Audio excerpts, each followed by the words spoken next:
주님의 전에 나와 함께 또 이렇게 만나게 하심을 감사합니다. 오늘은 어버이 주일을 또 드리게 됩니다. 우리 사랑하는 우리 부모님들 우리 생각하며 또 하나님께서 주신 귀한 말씀을 함께 같이 나누었으면 좋겠습니다. 논어에 보면 이런 말이 있다고 합니다. 효제라는 것은 인의 근본이라. 자, 여기서 살아계시면 예로서 부모를 섬긴다라고 그렇게 말을 합니다. 그리고 돌아가시고 난 다음에는 예로서 부모를 장사하고 또 예로서 부모를 제사 지낸다라고 하면서 이 논어의 하기편과 또 위정편이라는 부분에 이 부분이 이제 설명되어 있습니다. 여러분, 효라는 것은 우리가 너무나 잘 알고 있죠. 어버이를 잘 모시고 또 잘 받드는 것입니다. 그래서 우리가 이 효 또 이 논어에서 말한 제 이것이 함께 어우러져서 효제라고 그렇게 이야기를 합니다. 어떻게 보면 우리 대한민국은 과거 시대에 이 중국이라는 나라에 많은 영향을 받았습니다. 그래서 중국의 사상 가운데 가장 핵심인 사상이 바로 유교 사상이지 않습니까? 그래서 그 중국의 유교 사상이 이제 한국에 많은 영향을 끼쳤죠. 그래서 우리나라는 어떻게 보면 이 유교적인 문화가 아주 강세인 그런 가운데 있습니다. 그래서 사실 우리가 이 효라는 것을 참 중요하게 생각하는데 이것이 과연 우리가 생각하는 그 효와 성경에서 말하는 것이 어떤 차이가 있을까 하는 것을 한번 생각해 보았으면 좋겠습니다. 사실 우리 부모님을 생각할 때 참 우리를 낳아주시고 우리를 길러주시고 우리를 또 성인이 될 때까지 얼마나 참 물심양면으로 섬겨주신 분들입니까? 참 고마우신 분들이죠. 그래서 우리가 이렇게 이 효와 또 이 즉 제사에 대한 부분들은 특히 한국 사람들은 굉장히 민감하고 예민합니다. 왜냐하면 우리 예전 문화가 다 어르신들을 잘 섬기고 또 제사 지내는 그런 문화 속에 살아왔잖아요, 그죠? 한국에 기독교가 들어오면서 이제 이런 문화들이 이제 좀 많이 좀 이렇게 사라졌다고는 하지만 아직까지 여전히 제사를 지내는 그런 문화들이 아직까지 많이 남아 있습니다. 그래서 무엇보다도 우리 사랑하는 부모님들에 대한 그 효에 대한 부분들을 생각할 때 예수 믿지 않는 사람들 같은 경우는 이 제사에 대한 부분들을 굉장히 소중하게 여깁니다. 그래서 제사를 잘 지내야지만 못다한 효를 다하는 것으로 생각하고 그렇게 여기면서 그들은 살아오고 있습니다. 그런데 무엇보다도 기독교는 어느 종교보다도 부모 공경을 중시하고 있습니다. 얼마나 중시하느냐 하면 오늘 읽은 본문의 말씀이 십계명입니다. 그죠? 십계명의 말씀에 이 말씀이 기록되어 있는 것이죠. 너는 내 하나님 여호와께서 명령한 대로 내 부모를 공경하라. 그리하면 내 하나님 여호와가 내게 준 땅에서 내 생명이 길고 복을 누리리라 라고 그렇게 말씀하고 있습니다. 어떻게 보면 이 성경의 말씀은 부모님을 공경하는 것이 어디에 초점을 두고 있죠? 부모님을 공경하는 것이 바로 살아 계실 때 공경하는 것에 초점을 두고 있습니다. 돌아가시고 난 다음에 부모님을 잘 공경해라 그렇게 말하지 않아요. 성경에서는 특별히 이 부모 공경에 대해서 분명한 명령을 하고 있음을 보게 됩니다. 그래서 너는 내 하나님 여호와께서 명령한 대로 내 부모님을 잘 공경해라 라고 그렇게 말씀을 하고 있습니다. 율법의 가장 대표적인 십계명에 이 말씀을 기록했기 때문에 오고 가는 모든 세대들 가운데 이 말씀이 얼마나 중요한 것인가를 잘 보여주는 말씀이죠. 우리는 이 사실을 잘 깨달아야 됩니다. 왜냐하면 우리가 섬기고 우리가 믿는 하나님은 우리 눈에 보이지 않는 분이에요. 그죠? 우리 눈에 보이지 않습니다. 믿지 않는 사람들이 우리에게 막 그렇게 얘기하잖아요. 하나님 믿는 것을 나에게 보여달라. 그럼 내가 믿겠다. 라고 그렇게 얘기하잖아요. 그죠? 근데 그것은 불가능한 일이죠. 만약에 하나님 보여주면 우리도 그렇고 그 사람도 그렇고 다 죽어요. 우리 죄 때문에 하나님의 거룩하심이 우리의 죄를 결코 용납하지 못하기 때문에 우리를 그냥 하나님을 본다면 우리가 살아남을 사람이 아무도 없어요. 그렇지만 하나님의 눈에 보이지는 않지만 우리가 하나님이 역사하시는 이 모든 발자취들을 우리의 삶을 통해서 우리가 믿음으로 볼 수 있는 것이죠. 자, 그렇다면 우리의 눈에 보이지 않는 하나님을 우리가 믿는다고 하는데 우리의 눈에 보이는 부모님을 잘 섬기지 못한다면 과연 하나님을 잘 믿고 섬기는 것일까라는 그런 의문을 한번 제시해주고 싶습니다. 그건 거짓말에 불과한 것이죠. 어떻게 보면. 눈에 보이지 않는 하나님을 잘 섬긴다고 하는데 눈에 보이는 부모님도 잘 못 섬긴다면 그것은 올바른 것이 아니죠. 그래서 부모 공경은 나의 의지와는 상관없이 하나님의 명령이므로 우리가 반드시 지켜야 될 의무가 있습니다. 이 신명기에만 말씀하는 것이 아니라 성경 여러 군데에서 부모 공경에 대해서 말씀을 하고 있어요. 몇 가지 제가 소개를 해드릴게요. 신명기 27장 16절 한번 같이 한번 읽어보겠습니다. 시작. 그의 부모를 경홀히 여기는 자는 저주를 받을 것이요 모든 백성은 아멘할지니라. 네, 아멘할지니라. 부모님을 경홀히 여기는 것, 업신여기는 것, 즉 다른 말로 공경하지 않는 것은 저주를 받을지라 라고 이렇게 말씀하고 있어요. 굉장히 강하게 말씀하고 있죠. 그리고 잠언 23장 25절에는 이렇게 말씀하고 있습니다. 같이 읽겠습니다. 내 부모를 즐겁게 하며 너를 낳은 어미를 기쁘게 하라. 잠언은 삶의 지혜를 담은 짤막한 그런 문장들이 기록된 성경입니다. 내 부모를 즐겁게 하고 너를 낳은 어미를 기쁘게 하라. 부모님을 즐겁게 하고 기쁘게 하는 것이 결국은 효다는 것이죠. 살아생전에 부모님을 즐겁게 해드리고 기쁘게 해드려라. 마음을 편안하게 해드려라. 여러분 이것이 부모님의 공경에 있어서 정말 중요한 부분이죠. 또 한 가지 신약에 와서 마태복음 15장 4절 말씀에 이렇게 말씀하고 있습니다. 같이 읽겠습니다. 하나님이 이르셨되 내 부모를 공경하라 하시고 또 아버지나 어머니를 비방하는 자는 반드시 죽임을 당하리라 하셨거늘. 예수님께서 말씀하시는 것이죠. 그죠? 예수님이 이 신명기의 말씀에 나온 것을 근거로 해서 인용해서 말씀을 한 거예요. 부모를 공경하라. 비방하는 자는 반드시 죽임을 당하리라. 모세의 율법이 쓰여졌을 때는 부모님을 비방하고 또 부모님을 거역하는 자는 돌로 쳐 죽이는 그러한 사형을 집행을 했다고 합니다. 얼마나 참 무서운 말이에요. 살인을 하는 것처럼 부모를 공경하지 않고 부모를 경홀하게 여기는 사람을 살인에 처할 정도로 그렇게 집행을 했다는 것은 얼마나 참 이 부모 공경에 대해서 큰 비중을 두었는지를 볼 수가 있습니다.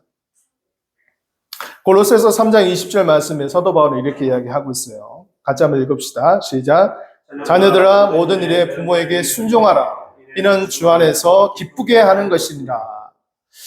우리가 자녀들이 이제 자라잖아요. 그죠? 이 자녀들이 모든 일에 부모에게 순종하라라고 말씀하고 있습니다. 그리고 이것은 주 안에서 기뻐하는 것이다. 여러분 부모님을 잘 순종하고 잘 모시고 잘 공경하면 이것이 하나님이 보실 때 너무나 기쁨이 된다라는 것을 말씀하고 있는 것이죠. 뭐 이런 말씀을 제가 몇 가지를 이렇게 제시를 했지만 이것 말고도 많은 구절들에서 부모님에 대한 부분들에 대해서 공경할 것에 대해서 말씀하고 있습니다. 그런데 우리가 부모 공경이 중요하고 소중하다는 것을 다 알고 있죠. 다 알고 있는데 그것이 실제로 해보면 그렇게 쉽지 않습니다. 쉽지 않아요. 여러 가지 어려움이 있고 또 난관이 있습니다. 그 이유들 제가 몇 가지 생각해 봤는데 첫 번째는 나이 차이입니다. 나이 차이. 부모님과 자녀들의 나이가 많이 차이 나잖아요. 뭐 예를 들어서 한 20년 이상에서 30년 이상 정도 차이가 나잖아요. 그죠? 그래서 부모님이 겪었던 시대하고 자녀들이 겪는 시대하고 많은 차이가 있습니다. 사실. 그래서 부모님이 말씀을 하시는 것은 어떻게 보면 과거의 이야기예요. 아주 옛날 이야기예요. 그러니까 자녀들이 그 이야기를 들으면 자기 삶과 잘 맞지 않는 거예요. 그러니까 부모님의 말씀에 대한 그 신뢰하는 것에 대해서 좀 의문을 가지게 됩니다.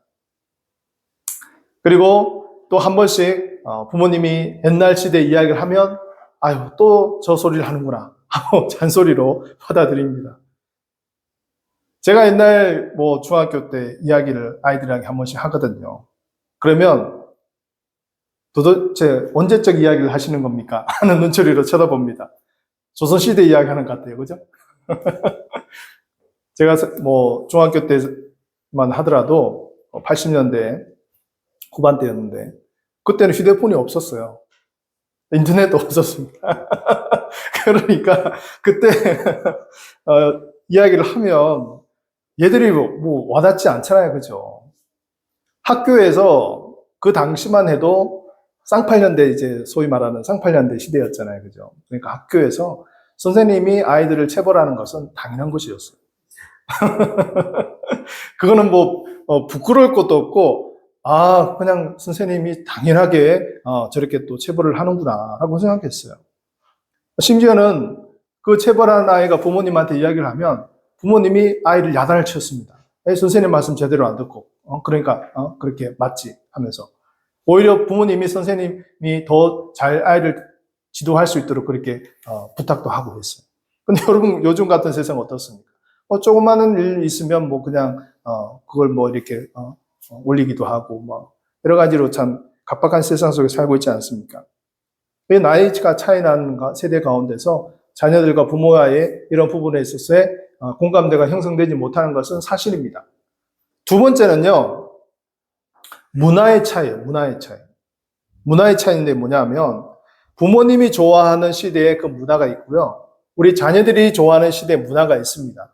대표적인 것을 볼 때 어떤 그런 대중 가요라든지 이런 것도 보면 부모님이 좋아하는 시대에 좋아했던 그 대중 가요 그 문화들. 지금 요즘 아이들 10대들, 20대들 좋아하는 대중 가요들 이 갭이 크잖아요. 그죠? 그래서 요즘에는 제가 이제 아이들 이렇게 보면 이렇게 한 번씩 그 TV로 보고 하면 저 그룹이 저 그룹 같고 저 그룹이 저 그룹 같아. 이게 사실 분간이 안 가요. 비슷한 그룹이 나와가지고 계속 그냥 노래만 바뀌어서 이야기하지 그냥 붕어빵 찍어내듯이 그렇게 이렇게 만들어진다는 느낌이 많이 들어요. 그래서 제가 그거에 대해서 약간 좀 이렇게 좀 안 좋은 이야기를 하면 우리 그때부터 좀 이렇게 분위기가 좀 안 좋아집니다. 그래서 이런 문화의 차이. 그리고 이 스마트폰을 통한 어떤 미디어의 문화의 차이가 있잖아요. 그죠? 예전 저희 시대 때만 해도 그런 게 없었으니까, 다른 어떤 그런 놀이 문화들이 또 많았겠죠. 근데 요즘 아이들은 태어날 때부터 이 스마트폰 가지고 놀던 그런 아이들이잖아요. 그죠? 그러니까 이것이 어떻게 보면, 모든 일들이 다, 가능할 정도의 그런 시대 속에 살고 있습니다. 뱅킹, 또 어떤 그런, 그것을 보고할 때, 행정, 업무, 모든 어떤 그런, 것들을 우리가 스마트폰으로 다 할 수 있는 시대에 살고 있지 않습니까? 엄청난 시대죠. 서로 각자 다른 문화 속에서 살고 있기 때문에 문화적인 접촉점을 찾기가 쉽지 않은 그런 시대 속에 살고 있습니다. 그래서 부모님과 자녀와의 관계에 있어서 공감대가 형성되지 않는 것이 이 문화의 차이인 것이죠. 세 번째는요, 가치관의 차이입니다. 가치관의 차이. 부모님이 생각했던 그 가치관과 요즘 아이들 또 앞으로 자라나는 또 성년이 된 그 자녀들과의 문화의 차이, 이 가치관의 차이가 크다는 것이죠. 서로 다른 그런 어떤 예를 들어서 직업 같은 경우도 부모님 세대가 추구하고 선호하는 직업과 요즘 아이들이 좋아하는 이 직업과의 차이가 굉장히 커요. 물론 이제 요즘에도 좋아하는 그런 직종들이 있긴 하지만 그래서 사람은 어떻게 보면 자신이 좋아하는 일을 할 때 가장 성취감이 크고 만족도가 큽니다. 누군가가 시켜서 아니면 부모님의 그 강요에 마지못해서 그 일을 하고 그 직종을 이어간다고 하면 할 수는 있겠지만 그 사람의 마음속에는 항상 마음이 공허한 것이죠. 내가 진정으로 하고 싶은 그것을 하지 못한 것에 대한 미련이 남는 것이죠. 그래서 부모는 자녀의 특성을 잘 알기에 충분한 대화를 통해서 자녀와의 그런 어떤 장점을 잘 발휘할 수 있는 직종을 또 이렇게 잘 안내하는 것이 필요합니다. 부모 자신이 되고 싶은 것을 자녀들에게 강요해서는 되지 않죠. 이러한 것 때문에 어려움이 있을 수가 있습니다. 네 번째는 결혼관의 차이입니다. 결혼관의 차이. 부모와 자녀 간에 있어서 결혼 부분도 참 중요한 부분입니다. 중요한 주제이죠. 결혼에 대한 생각 자체가 많은 차이가 있습니다. 한번 결혼을 하면 절대 헤어지면 안 된다는 그런 부모님의 세대가 있었습니다. 이혼에 대해서 굉장히 그것에 금기시하던 그런 시대가 있었어요. 근데 여러분, 요즘 세대는 어떻습니까? 이혼에 대해서 그렇게 예전처럼 그렇게 금기시하는 문화가 아닌 것 같아요. 제가 이제 한 번씩 즐겨보는 프로가 있는데 그것이 돌싱포맨이라는 프로예요. 우리 원장님 잘 아실까 모르겠네요. 바쁘셔서 잘 못 보시죠? 예. 이 돌싱포맨이 뭐냐면 이제 돌아온 싱글 이제 이혼한 분들 이제 연예인 4명이 나와서 이제 막 이렇게 만담을 늘어놓으면서 이야기하는 그런 프로예요. 근데 이제 제가 이제 이것이 왜 좀 관심이 있냐면 거기서 이야기하는 것이 보면 그 나이대들이 다 40대에서 50대 이런 분들이 나와서 이야기를 하세요. 그럼 제가 이제 그 나이다 보니까 좀 이제 이야기에 공감이 되어서 그런지 모르겠는데, 기존에 전통적으로 생각했던 생각들과 또 지금 변화되는 이러한 문화들과의 차이에 대한 부분들이 많이 이야기가 나와요. 거기서 게스트가 나와서 서로 이렇게 이야기를 하고, 또 혼자인 분이 나오기도 하고, 또 결혼을 하신 분이 나오기도 하고, 유명한 그런 사람들이 나와서 같이 이야기를 막 하는데, 그것을 보면서 서로 간의 가치관의 차이, 결혼의 문화의 이러한 부분들이 많이 지금 달라지고 있구나, 변화되고 있구나 하는 것을 보게 됩니다. 그래서 요즘은 어떻게 반드시 결혼을 해야 되나 하는 것에 대해서 의문을 가지는 사람들도 많이 있고, 또 비혼주의자들도 늘어나고 있다고 그렇게 들었습니다. 여러 가지 이렇게 결혼을 해서 잘 살 것 같았는데 또 헤어지고 이런 것들을 많이 보다 보니까 이건 복잡한 거예요. 아이들도 그렇고. 그러니까 결혼을 하지 말자. 아니면 결혼을 했어도 아이를 가지지 말자. 딩크족이라 그러잖아요. 그렇죠? 자녀를 놓지 않고 자기 부부끼리만 사는 거예요. 심지어는 결혼을 했지만 혼인신고하지 않고 우리 언제 헤어질지 모르니까 우리 혼인신고는 하지 말고 우리 살아갑시다 하는 그러한 부류도 있다고 합니다. 그래서 여러분, 제가 이제 금방 말씀드렸던 나이와의 차이, 그 다음에 어떤 그런 문화의 차이, 가치관의 차이, 또 이 결혼관의 차이로 인해서 부모님과 자녀와의 갈등의 원인이 되는 것을 볼 수가 있습니다. 이야기를 하지만 항상 평행성을 달리는 거예요. 부모님은 부모님의 생각대로 이야기를 하는 것이고, 자녀는 자녀들대로 생각대로 이야기를 하는 거니까 평행선을 달릴 수밖에 없죠. 적절점이 잘 찾기가 쉽지가 않죠. 그래서 이러한 부분들이 결국은 여러 가지 갈등을 일으키는 원인이 될 수 있다라는 것을 제가 한번 여러분들에게 말씀을 드렸습니다. 그러나 그럼에도 불구하고 우리는 부모님을 공경하는 것이 하나님이 우리에게 주신 명령이다. 이 명령이라는 것에 있어서 우리가 부인할 수가 없습니다.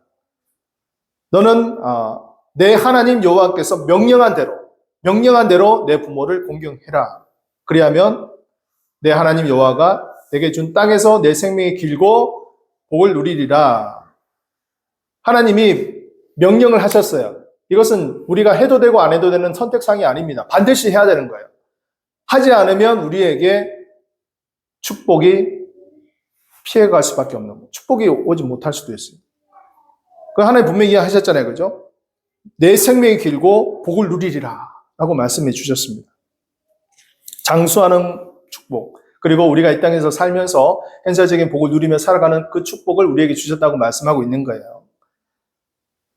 부모 공경은 나를 낳아주시고 길러주시고 나를 지금까지 이 자리에 서게 해주신 이 부모님의 그 은혜와 사랑을 생각하며 공경하는 것입니다.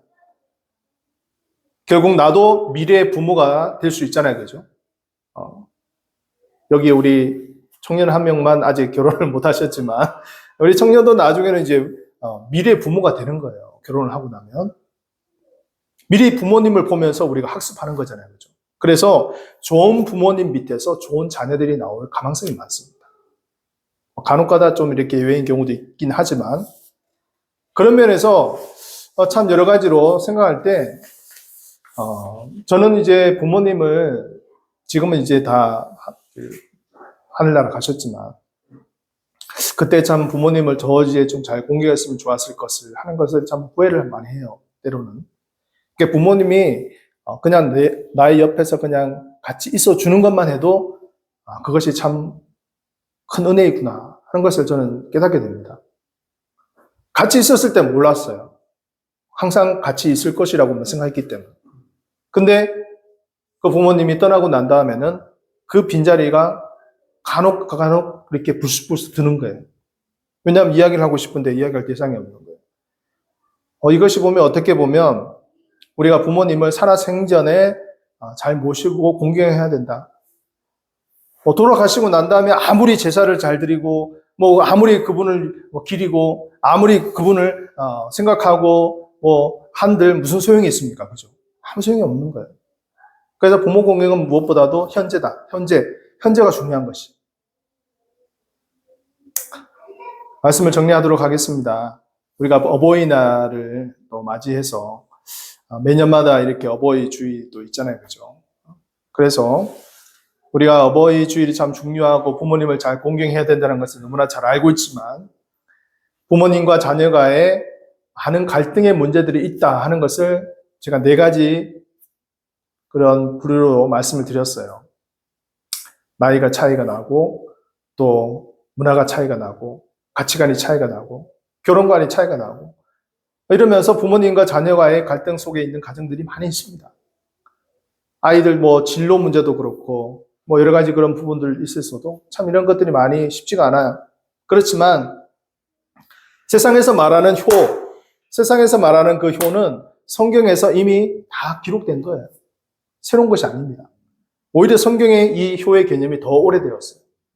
그래서 하나님을 우리가 잘 섬기고 하나님을 믿는다고 하는데, 보이지 않는 하나님을 우리가 섬기고 믿는 데는 열심을 다하는데 보이는 부모님을 잘 섬기지 못한다면 과연 그 신앙이 진정한 신앙일까 하는 것을 한번 깊이 있게 생각해 보았으면 좋겠습니다.